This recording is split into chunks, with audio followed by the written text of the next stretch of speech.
Hi, I'm Mitch Gallagher from Sweetwater. This is Winter NAMM 2020. We're in the Line 6 booth, and we are checking out Pod Go. Very cool new amp and effects modeler. We're with our buddy Eric. Great to see you, man. Good to see you, Mitch. Always a pleasure.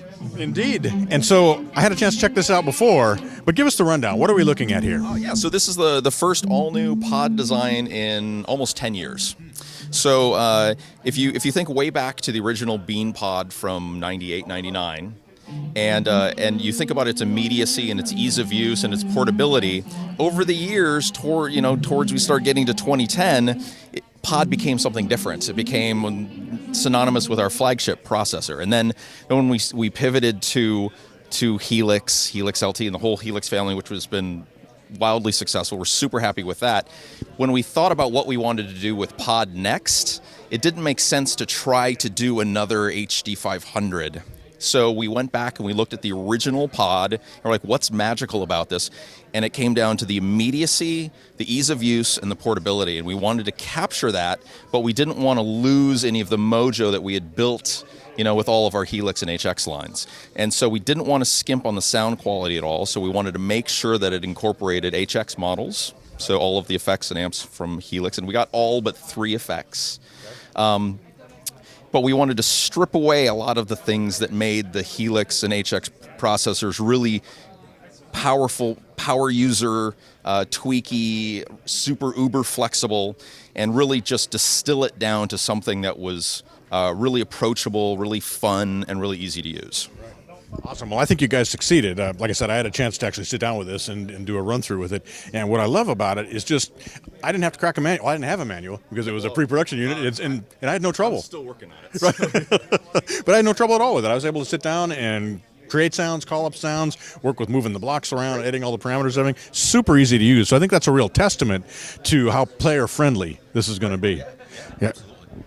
No, absolutely. It's if you're familiar with any previous pod products or any previous HX products, I mean, the learning curve is practically a flat line. Right.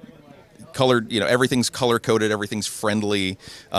We did have to remove some of the tweakier stuff, so there's no VDI, there's no L6 link, there's no MIDI. We were able to combine the XLRs and quarter-inch into a single a pair of TRS outputs with an additional amp out that can be tapped off from right before the cab IR block. We don't have cap sense switches, so a lot of the shortcuts that we had with a cap sense has now been switched to the press hold function, so which means we don't have momentary. So lots of little things that have always kind of tweaky and powerful and flexible, and we just kind of stripped it all away, and this is where we landed.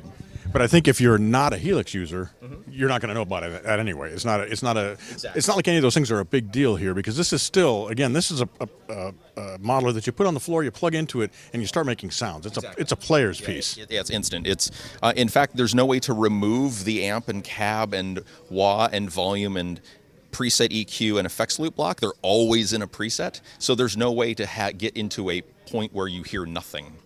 So you're always going to hear something, and then you can add 4 effects. And when you add the effects, they just automatically spill onto the foot switches. So there's no assignment even necessary. So it's all about immediacy. It's all about, cool, I want this. Sounds great. What's next? Go. So I think the question that's always going to come up is sound quality-wise. Where does this sit compared to the Helix?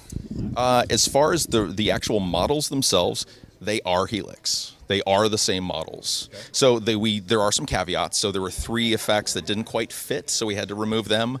All of the distortions, the pitch synth, and the dynamic blocks are only mono, so you can't run a stereo distortion at the end or anything like that. All of the other effects are only stereo. There's no parallel paths. There's no dual amps. There's no dual cabs. But a lot of that stuff was removed to make it easier as well. So it not only allowed us to cram a full signal flow worth of stuff into a smaller DSP, but it also made for the whole experience to be faster and easier. Right. Compact, lightweight, easy to use. Comes in at a great price. So I think it has a carrying big handle underneath. And it has a handle built in, man. And it still has the external effects loop if you want to use external pedals, and you can still plug in an extra expression pedal or 2 extra foot switches, so you still have plenty of control options. So, man, I think it's a total win. Yeah, thanks. And we didn't remove a lot of the cool things like snapshots and 4-cable method and reamping, because as somebody jumps into modeling, if this is their first modeler, they want to be able to expand with it. And then if they happen to hit a wall, we still have Helix LT and Helix, and we have the bigger buys. So Right on. So you got the whole thing covered. absolutely. Thanks for giving us an overview. I think this is a great product. Sounds great. Super easy to use. Like I said, I think it's a total win. Thanks a lot, Mitch. Great to see you. Good to see you. Thanks for joining me at Winter NAMM 2020.